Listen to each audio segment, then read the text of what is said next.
So my focus in this video is going to be on weapon modding. When it comes to weapon modding, you've got about four different builds that are the typical. Now, when I generalize things into these 4 builds, I mean, these are sort of the general concepts, the basic ideas of the weapons. Now, one weapon type is actually affected by the 4th build. So what I'm going to discuss here is the number 1 build is going to be the base damage build. Now, the base damage build is pretty self-explanatory in the fact that it's only really focused on increasing the base damage. Now, this is something that most people who don't really grasp the more in-depth modding of Warframe, this is something that they would typically try to go for. I'm going to be doing this video in the assumption that you have watched the other video or have a basic knowledge of modding, so I'm not going to cover all of the basic do's and don'ts of modding. So what I'm going to show you is sort of the build styles in this video. I'm going to try to lead you by example. Number 1, if I'm going to do a base damage build, as I've always discussed, we go in percentages here. So obviously I'm going to want to focus on puncture. Now, that being said, I'm going to probably try to find anything I can that is based on puncture. So that's what I'm going to put for puncture damage. Then we've got that one. As you can see, the more you add in that does puncture damage, let me see how big that one is. It's 9. The more you add in that adds puncture damage, the better off your build is going to start looking. So here's what we're going to keep doing.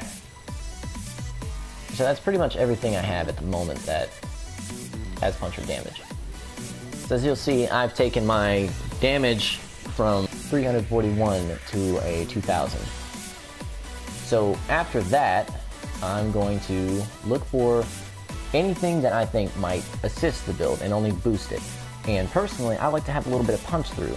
Extra reload speed for the Vacor Heck, which has a relatively low speed anyways, would be to just stick on a Seeking Fury mod. So that would give me a little extra punch through, increase that just a bit. One more mod increases base damage. Be this one. This would pretty much complete a base damage type build because you've taken all that you can for your weapon and you've tried to increase the damage as much as you can. Now, the only thing extra that I could probably do is maybe look for a slash mod and increase the other larger number in there. And a base damage build is primarily focused on getting those base numbers jumped up without adding in too much of anything else. Now, a base damage build typically can get you through a good majority of the game if your weapon has a decent base damage to begin with. However, critical or status builds are going to be much more effective. Status builds generally are going to work better against the specific types of enemies, whereas critical builds are pretty general purpose. Now what we're going to do is, say you're in the market for a new weapon, scroll through the codex and pull up a weapon. Anytime you're looking at a weapon trying to figure out if it's going to be status or critical, you're going to look at those critical chance and the status chance. Typically, if it's 15%, then I'd say you would have a decent chance of building for it. 25 is usually a pretty good indicator that it should be built for it. Anything higher than that is a pretty obvious call out to what it should be built. Like this weapon, critical build might not work too well for it. I'd say a status chance would definitely work out. Then we go Prisma Tetra here, 15% status, 10% critical. You get the gist of it. I would say status would be your better leaning option on this one. I just want to point out that there was a small technical difficulty that occurred while I was trying to record this part of the clip. What I was going on to say is I'm going to begin the status build example here, and that you should know ahead of time that status builds are typically leaned towards fighting one specific faction. So I'll go ahead and let you get back to that now. One specific faction. So say you're going to fight some infested. Your status weapon, your best bet would be to take your heat and your poison damage to combine them and create gas damage. Gas is really good against the infested. It tends to tear them apart. So as you can see, adding multiple status types to a weapon will cause them to combine and mix, which will create a new effect in the process. These effects are much more focused on armored targets, flesh targets, ancients. There's alloy armor and another kind of armor, I can't remember, shields. The different status types will affect each of these in a different fashion. So it's important to keep that in mind. There's not really one that works the best all around. Now, in essence of this build, I guess our big thing is to just keep throwing in the status as much as we can, maybe add another one. So that'll add to my status duration, and just for the sake of doing it, I guess I'm just gonna throw in some more status types. I'll throw in some high voltage. Let me see, I've got radiation and viral. Quick tip, if you accidentally swap out your damage types, you can rotate them and it will change the combinations. Like right now I'm trying to get gas, and there we go. That'll get me my gas damage. It'll give me gas and magnetic. So that means this weapon itself is going to be pretty effective against infestation and any shielded targets. Magnetic tends to take those down pretty quick. That's the general idea. Try to raise your status chance as much as you can, increase your status damages, and you'll have a weapon that is very good at taking down a specific type of enemy. Now I'm going to discuss the next weapon build. It's going to be a critical build. Critical weapon builds are effective across multiple ranges than a singular status build. Now, again, step one, I will emphasize to the day I die, always, always the base damage.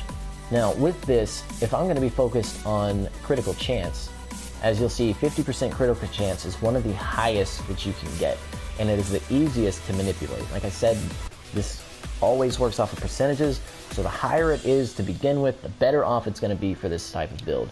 20% isn't bad for a status build, but clearly that's a wasted effort compared to the 50% critical chance. So the first thing I'm going to do, if I'm going to build a critical weapon after boosting the base damage, is looking for my critical mods. So we're going to go critical. So you got Point Strike, that will raise critical chance by 150%. There we go. Now I've got 125% critical chance. So that is a massive jump. And on top of that, we've got mods like Vital Sense that will increase the critical damage. So I'm going to want to put that in there as well, and you'll see that now my critical damage is multiplied 4%. I'm going to go ahead and explain here. With it being over 100%, that means every shot will be a critical, but there is a 1 in 4 chance that each shot will be a double critical. So that means the critical damage is actually going to apply twice, which makes the number jump to a massive degree. So any critical weapon that you get over 100% is going to be just a killer, and it's going to be an amazing tool. What you can do then is, say, look for anything that might increase your critical chance or your critical damage even further. Like Hammer Shot. That will increase my critical damage up to 5.2%.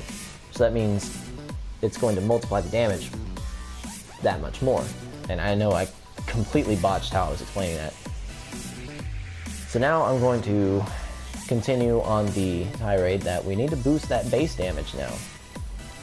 So now that I've got such good critical chance, I'm going to try and raise the amount of slash damage I'm dealing so that my damage will keep going higher and higher. Now, technically, you could add some status effects to this. Personally, I won't do that because I just don't see a whole lot of point. Maybe arrow mutation would be a good idea if you have trouble with ammo, but I don't typically have a problem with it.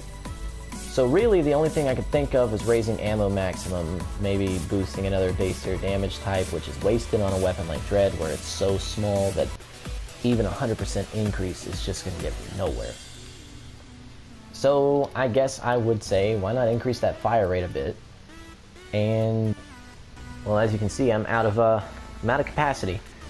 So, in general, that is the build that you're going to end up having for your... A new alert has begun. It will be marked on navigation. That would be your final build. The fourth type of build is a channeling build. And as I've said, critical builds and status builds and the base builds can all carry over into melee weapons. Always be on the lookout for a mod that might affect them differently. Melee weapons tend to have some very off-the-wall ones, like Drifting Contact here. That increases your status chance. And you've got a Blood Rush, which will increase your critical chance as your combo multiplier increases. So as you can see, a melee build has a few more extra factors into it that wouldn't otherwise affect a regular gun. So with a melee, the multiplier is a little number that appears while you're fighting enemies, and it slowly increases, and there are mods you can do to increase the duration that it is there, and on top of that, mods that will stack with it, like the critical chance stacks with the combo multiplier. That is a powerful bonus. So, well, actually, why don't I just go ahead and... That was a pretty dumb thing. Trying to teach you guys, and here I am missing a very basic thing. But as you can see, this is built for status, but the extra build I'm going to try and show you is going to be called a channeling build. Channeling is something you can only do while you have a melee weapon equipped directly to your hands. You do that by holding your melee button down, and your character will pull the weapon out, and you will be holding that instead of a regular weapon. Now, first things first, even on this build, you want to jump up your melee damage, your base damage, as much as you can. On top of that, since this is a melee build, I'm going to want a stance, regardless of whether or not it matches. The extra stance will give me better combos that I can use to take advantage of my weapon. Now, the next thing I want to take into account is whether or not my weapon is a long one, because the reach never hurts. Any melee build, you probably want to increase reach. If you're using a small thing like a dagger or a sword, avoid the reach mod. But if you are using larger weapons like the guillotine or great swords, hammers, or stabs and polearms, reach will help you out more because, again, this game works off of percentages. If it's already long, you're only going to make it massive. If it's a small weapon, it won't increase by too much. It's just going to get slightly bigger. For a channeling build, you're going to have some very interesting things. Channeling is affected, it has a channeling cost, which is displayed in the top left. That's how much energy the build is going to take from you per hit. Now, channeling is done by holding down on PlayStation. We have the L2. If you are on Xbox, you've got left bumper, and I'm sorry if you're on PC. I don't really know what your button is. You don't have controllers, so I can't really tell you specifically, but I'm sure you can figure it out. Whenever you press it, your weapon flashes and it'll start to do more damage. Channeling cost is displayed there. Its standard is 5. Channeling damage is how much the damage is increased while you're channeling your weapon. So as you can see, 1.5 for 5 energy per hit isn't too good of a bonus. So our objective is going to be to try and raise both our channeling damage and lower the channeling cost. So for that, you'll want mods like Reflex Coil. As you can see, it adds channeling efficiency. So once you put that in, your channeling cost is going to go down. Now I do know we've also got a weapon called Voltaic Strike. Wherever it is. No. What was it called? Focus Energy. Here we go. I knew it had electrical damage. And now bring the status, the efficiency, down to 1 hit. Every hit that lands on an enemy will only take 1 energy from you. So at that, we're going to be at quite the advantage. Then you've got a mod like Killing Blow. Now it's kind of a large one, so if you can find a polarity that matches, more power to you, literally. Now, you'll see it increases my channeling damage to 2%. Now I'm going to see if I can find any more channeling mods. So channeling. 10% critical chance, but minus 15% efficiency. Yeah, I don't want that. No, I don't want that.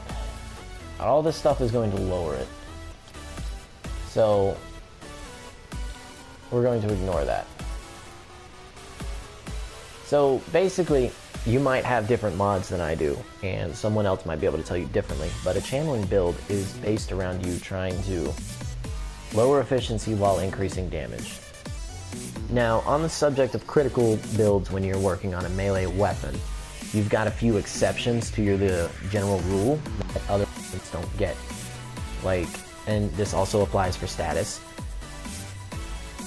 but we'll go over the status in a moment. There are mods like Berserker, where you get increased attack speed for 24 seconds every time you get a critical hit. Then you've got mods like, where'd it go? Blood Rush, here it is. That one will raise your critical chance multiplier as your combo multiplier goes up. So if you're building a critical build, say, for example, I have one sort of built. I'll go ahead and build a critical build for a melee weapon just for the sake of getting it done.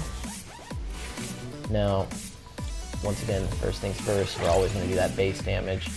Not much point in putting reach, but I know Blood Rush is sort of a staple. You'll see critical chance stacks with the combo multiplier. Faster attack speed on critical hit, fine by me.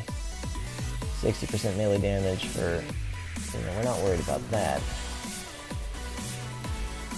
Now, I'm going to continue to look for anything that would increase my critical chance. So I'm going to go ahead and look for critical in my search bar.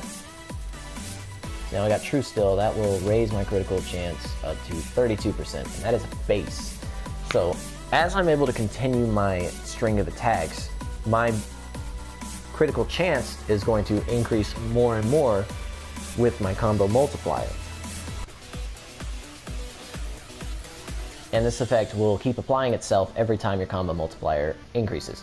So remember, higher the multiplier, higher the critical chance. So remember that. Now, I'm going to remove all of this, and we are going to... There's another mod that you would want to keep in your arsenal for that sake. If you don't have it, you should probably try to get it for critical or status builds. Now, I'm going to go ahead and put in a...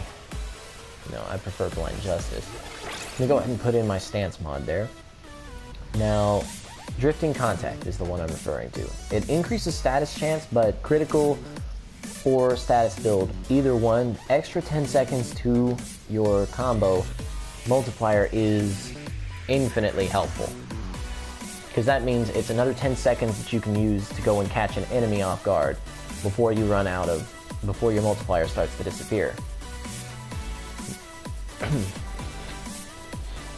Now, as you can see with that, my weapon has actually achieved pretty high status chance scores, so I'm going to look for a couple of mods to maybe raise up that slash damage a bit.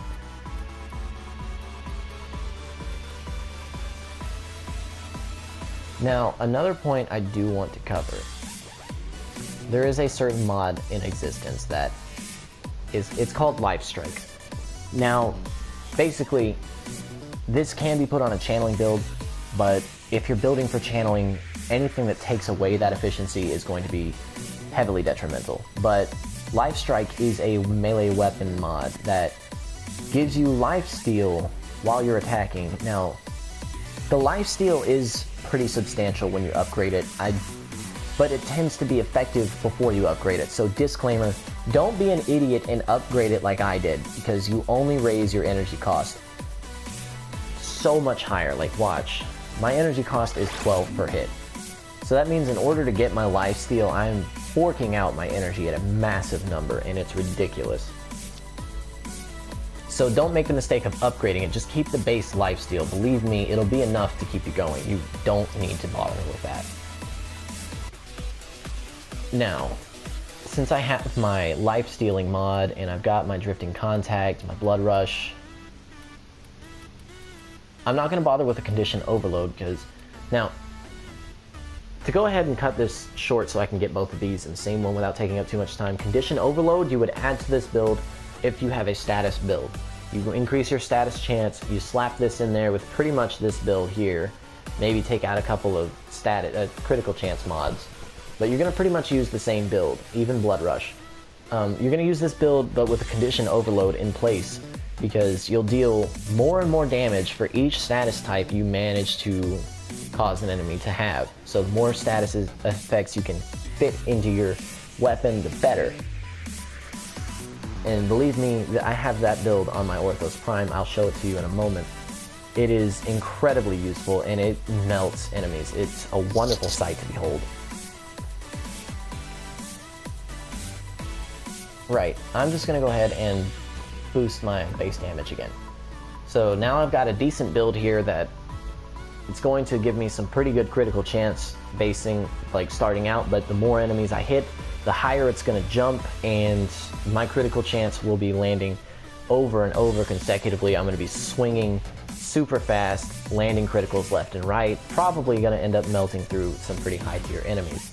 But even if you have the greatest weapons, you will always need a Warframe that can keep pace with the enemies those weapons can kill. But that will be covered in another video. So I appreciate you for watching this. Thanks for your views. If you found this helpful, please continue to look through. I plan on uploading a lot of content that's based around helping us, those newer players out, that will allow you to help maybe clear away some of the fog that surrounds Warframe and its various mechanics. So hopefully you come away with this with a better idea of how to mod your weapons. I really hope following my example is helpful to you. So again, if you find this helpful, look through my other videos. If you don't, please don't give up. Find someone else who might explain this better than I do, be it another player or another YouTube channel. Keep searching, and before I go and before I release you, or before you go and before I go, I want you to just listen to one piece of advice. Never let anyone tell you that your build doesn't work, because if you know it works, then it works. But don't be stubborn with your builds. If you have a build that works great, if somebody offers an idea that might make it better, take it into account, because the modding system in this game can surprise you. You can have a great weapon and a great build, but somebody might just know one extra mod that can really throw it off and create this massive weapon. So whenever you're out there and you're learning about these mods and you're trying different builds, listen to other people around you, hear how they've built their weapons, take that into consideration. Maybe get on here and look up some other channels that might do weapon builds. Always be open to look. If you're in a public match and some guy comes in and is destroying everything, maybe shoot him a message and ask him for like a screenshot or what it is that he's doing that's making that build so great. So thank you again for watching, and I hope to catch you in another video.